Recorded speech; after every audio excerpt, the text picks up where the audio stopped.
years old, I would see the last day. Jesus said, I would not take you. This is right out of Revelation. Zero prophecy has to happen now. I've never had these feelings. Let the end times roll. I was talking to my daughter. I get these feelings, and I've had a couple of what's called a word of knowledge, where you know something out of nowhere. It's like very specific information. It's supernatural. It's from the Lord. I've actually had it happen at least twice, and I believe it happened today. The other two times, it was when my children were in high school. When kids are in high school, you have to be really keenly aware as a parent. Out of nowhere, it was like a download. Each time I went to that child and said, hey, did this happen? And they both look at me like deer in the headlights, like, how in the heck do you know that? My daughter has visions. She's had a problem with anxiety and depression. But sometimes it is the onset of a vision. A vision is coming. She learned that maybe 5 years ago. And I think it was happening before, but she didn't really know what it was. Wasn't in a Bible study or anything like that. She has become a Bible studier. She has these visions, and I'm all like, daggone, I wish I had that ability. Because it is, one of the gifts from the Lord. She gets them quite often. I called her today, or she called me, whatever. And I said, I'm thinking she's had a vision. She started to talk, and I said, oh, I thought you were going to tell me you had a vision. She's like, what makes you say that? And I don't know. It just came to me that is what's happening. And she said, well, I did, but it went so fast that I'm really not sure what it was, but something else happened. She said she was driving down the road on the day of the ceasefire a few days back. She said she was driving down the road and she heard trumpets. Now, she also told me the last time she heard the trumpets was, she said it was in the fall, but the way she describes it was right around the time of October the 7th. I remember at the time having a really strong feeling. This is right out of Revelation. Over the years, Israel has been the center of attention when it comes to the Middle East. I've never had these feelings. My entire life, since I was a kid, I mean since I was 5, 6 years old, as early as I can remember having intelligent thought processes.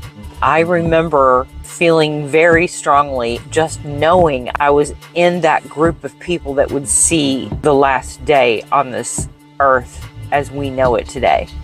I mean, I would pray. At the time, back then, when you're a kid, you don't know enough to get a grip on the fact that you want this to happen. If you're praying, thy kingdom come, thy will be done on earth as it is in heaven, you are asking the Lord, let's get on with it. Let's get heaven on earth. Let's let the end times roll, is what you're praying.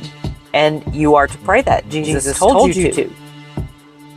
So it is something that you should look forward to. However, Jesus tells a story about a group of virgins that are awaiting the return of their groom.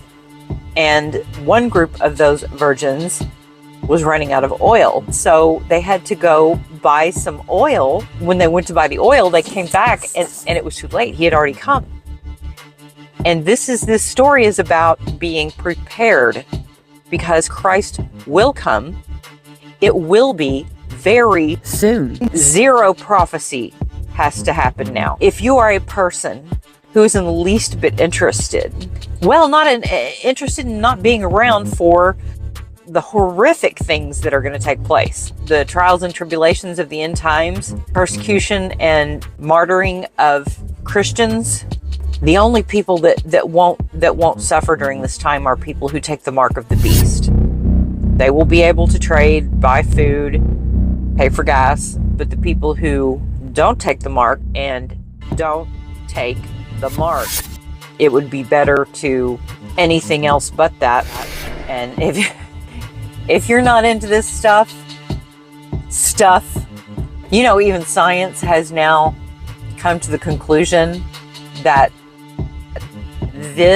all of this has a creator.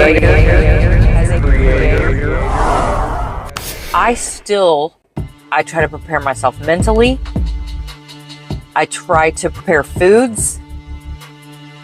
I've been drying berries to make pemmican, because that's one of those foods that American Indians in early America used to survive, and it's a food that will last 20 years. It is a very inexpensive way to stock up, because food itself, food is so expensive. I hope Trump can, get that taken care of, but it won't be for long, because the deal is we are headed toward a one world government. We may fix it for the moment, but the destination is one world government. Where we were heading the last 4 years, that's where we are going to go eventually. So it will come back around. But I prepare things, if not for myself. I don't want to say that, I'm ready.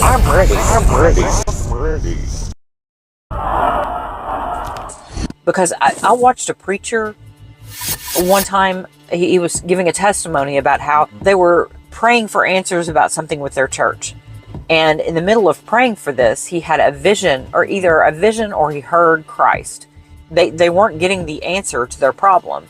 And he couldn't figure out why. Christ told him, if I came today, I would not take you. A preacher. The guy was floored. And let me tell you, when he was giving this testimony, the man was in tears. After some discussion and sharing of the scriptures where Jesus was trying to lead him to come to his own conclusion, the guy couldn't figure out what he was doing wrong that would keep him from the rapture. Finally led him to, you are looking at women in your church lustfully. And I think there was one more thing. He was boastful. Doors, I'm telling you, doors, demon doors are what those are. You have to keep your heart in the right place. And this is one problem with Hollywood, with television. When my kids were young, I didn't want them to go to see certain movies. I'd be like, no, you do not need to go see that movie. It's just a movie. And that's generally how people feel. But don't you know that is exactly what Satan wants you to feel? Because if you feel that way, he is able to desensitize you. The same thing as demonic attack does not have to be verbal or physical. You don't even know it's happening. That's how they get away with it. Desensitization is exactly how your mind gets in a place where it's like, this is all normal. This is all natural. It's natural. That's exactly how your heart ends up in the wrong place and you don't even know it. Love the Lord your God with all of your heart. Love your neighbor as yourself. Avoid anger. Think of others before you. Be kind, be giving. Pray for others. Love your enemies and spread the word of Christ. Forgive people. Forgive. You must forgive in order to be forgiven by God. The best way to start, pick a Bible up. They have them online. Just do a Google search. Read 5 minutes a day. You can actually YouTube it. I recommend starting in the book of John in the New Testament, the most thorough of all the Gospels, and then go from there. I was broken from a young age, taking my soak into the masses. They look at me, shook at me, showing me, see them. Speaking my lesson from the brain, seeing the beauty through the believer.